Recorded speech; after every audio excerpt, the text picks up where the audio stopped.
Hello again. Today the objective is the same as yesterday. It is 3.7D. We will retell or paraphrase text in ways that maintain meaning and logical order. The word paraphrase just means to summarize. Summarize in order just to include the most important parts and to tell the story how it really happened. So, again, this is The Little House on the Prairie. The title is different, but it comes from the same series of books that Laura Ingalls wrote. Of course, this is a historical fiction because this was stories that she wrote about things that happened to her family when she was a little girl when they lived on the prairie. Historical because it happened in the past. It's realistic because some of the things probably happened. Some of the things may have been made up a little bit more to make the plot more interesting. Remember, the plot is the most important events in the story. The characters are real in this case because she's writing about the characters which were the members of her family. Again, the backdrop for this one is what it says here. It says Laura Ingalls Wilder's family moved from place to place when she was a young girl. Her younger sister Grace, an important character in By the Shores of Silver Lake, which is the one we're reading today, was born in 1877 in Burr Oak, Iowa. However, the family soon returned to Wisconsin that same year after an unsuccessful try at running a hotel. So this is much north from here. Wisconsin is a place where they have really tough winters at times because it's so far north, close to the border on Canada. Vocabulary, we have the word terribly, which includes the suffix ly, which means in a way. So if you do something terribly, maybe you're feeling terribly, you're feeling in a terrible way. If you do something terribly bad, you did something in a terrible way. The base word being terrible. The other important vocabulary word is slough. It's pronounced slew. Slew. It's a swamp. There's different types of swamps. It could be a swampy forest like this.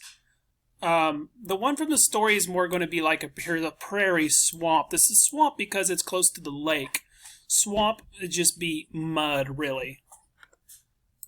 So when I'm looking at synonyms for a slough, it could be marsh, is what they sometimes call it, where the water meets the plants and it just creates a lot of mud. Slough, swamp, mud, those are all going to be synonyms, all words that mean basically the same thing. This is what the slough is going to look like in the story, only the grass is taller. That presents or causes a problem, the grass being so tall. I'm going to play the audio on this. Well, I messed that up. Anyway, the title is By the Shores of Silver Lake. So I guess that was the name of the lake that they lived by. She can't be lost, Paul said. I left her outdoors. I thought she was with you, said Ma. She can't be lost, Paul insisted. She wasn't out of my sight a minute, shouted Grace. He shouted, Grace! Grace! Laura ran panting up the hill. She could not see Grace anywhere. Along the edge of the big slough, towards Silver Lake she looked, and over the flowery prairie, quickly, quickly she looked again and again, seeing nothing but wild flowers and grasses. Grace, Grace, she screamed, Grace! I had to grab my headphones because Buddy was playing with his squeaky toy. And anyway, it says, explain the problem in the story. I don't understand why they include this illustration because I don't think anyone's ever riding a horse. Just remember Laura, she's actually the author. She's not the narrator in this story, but she is the person who ends up growing up to write these stories. Paul met her on the slope as she ran down, and Ma came up gasping for breath. She must be in sight, Laura, Paul said. You must have missed seeing her. She can't be. Terribly, he exclaimed. The big slough! He turned and ran. Ma ran after him, calling back, Carrie, you stay with Mary. Laura, look for her. Go, look. Mary stood in the doorway of the shanty, calling, "Grace! Grace!" More faintly from the big slough came Paul's shouts and Ma's, "Grace! Where are you? Grace!" Explain how the family is working together to solve their problem. Much like the story before, the family is really dependent on one another for their survival. There's a crisis going on here, and everyone has a job to do. Use the details in the text. If Grace was lost in the big slough, how could anyone find her? The old dead grass stood higher than Laura's head, over acres and acres, for miles and miles. The deep mud sucked at bare feet, and there were water holes.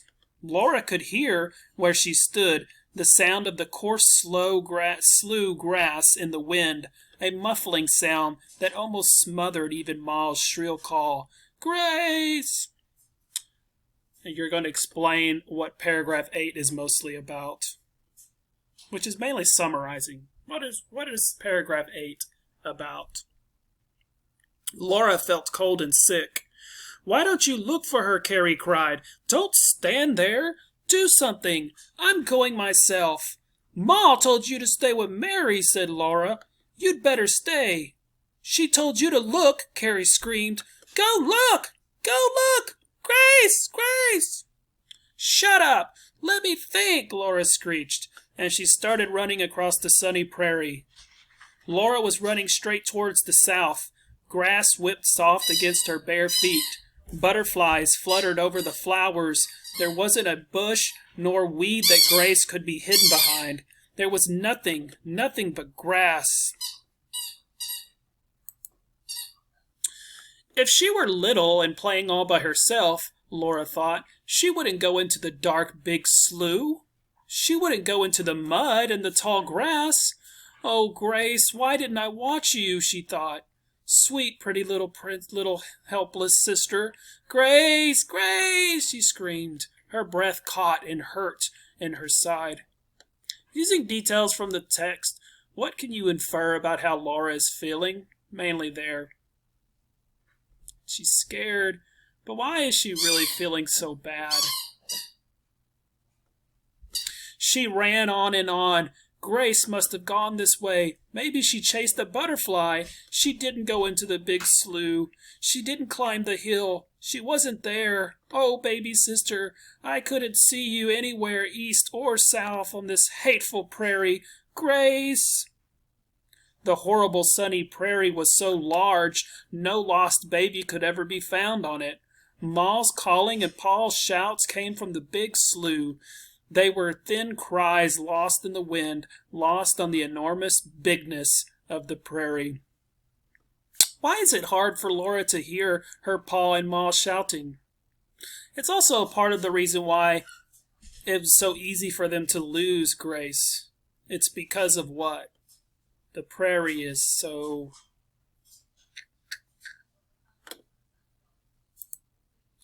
Laura's breathing hurt her sides under the ribs. Her chest was smothering, and her eyes were dizzy. She ran up a low slope. Nothing, not a spot of a shadow was anywhere on the level prairie all around her. She ran on, and suddenly the ground dropped before her. She almost fell down a steep bank. Use the context clues in paragraph 18 in order to determine the meaning of the word bank. Is it a place where you put money? Or a place where you go and get money? There was Grace. There in a great pool of blue sat Grace. The sun shone on her golden hair blowing in the wind. She looked up at Laura with big eyes as blue as violets. Her hands were full of violets. She held them up to Laura and said, "Sweet, sweet." Laura sank down and took Grace in her arms. She held Grace carefully and panted for breath. Grace leaned over her arm to reach more violets. They were surrounded by masses of violets blossoming above low-spreading leaves. Violets covered the flat bottom of a large round hollow. All around this lake of violets, grassy banks rose almost straight up to the prairie level. There in the round, low place, the wind hardly disturbed the fragrance of the violets. The sun was warm there, the sky overhead, the green walls of grass curved all around, and butterflies fluttered over the crowding violet faces. Doesn't seem so bad here. The other parts of the story, the prairie and the slough, is this horrible place. Laura's breathing hurt her sides under the ribs. I don't know why. Oh yeah, I'm sorry. I was reading this part again. It's the same as this page, but it's a different question. This time, where was Grace and what was she doing?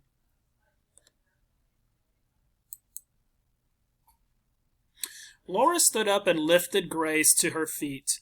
She took the violets that Grace gave her and clasped her hand. "Come, Grace," she said, "we must go home." She gave one look around the little hollow while she helped Grace climb the bank. Grace walked so slowly that for a little while Laura carried her. Then she let her walk, for Grace was nearly 3 years old and heavy. Then she lifted her again. So carrying Grace and helping her walk, Laura brought her to the shanty and gave her to Mary. Use context clues to determine the meaning of the word shanty in paragraph 23. Don't use Google and cheat. What do you think shanty is? What could shanty mean as it's used in this sentence? Then she ran toward the big slough, calling as she ran, "Pa! Ma! She's here!" She kept on calling until Pa heard her and shouted to Ma, far in the tall grass. Slowly together they fought their way out of the big slough and slowly came up to the shanty, draggled and muddy and very tired and thankful. Summarize the story using the story map. When you answer the questions on the Google document or Google form, you're only going to use 3 sentences. The story map helps you understand what the 3 sentences are. They could be the beginning, middle, and end. Just remember when you're summarizing the story, you're including the most important parts of the plot, which are the most important parts of the story. Remember that the plot, for you 3rd graders, is when there is a fictional story like this one, it's going to be the problem and solution. So, write or summarize the story in 3 sentences, being sure to include the problem and the solution. Hope you enjoyed that story, and I hope you do well on your work. Thank you. Goodbye.